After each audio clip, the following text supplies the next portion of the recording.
حين وقال إني ذاهب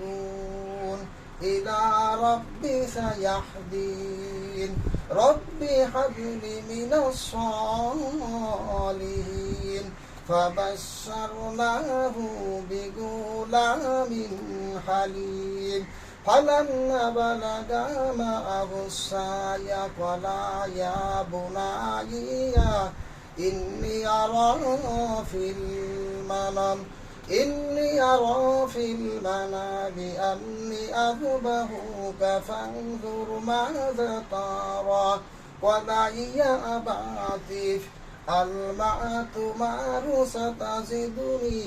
إن شاء الله من الصابرين فلما أسلما وتله للجبين وناديناه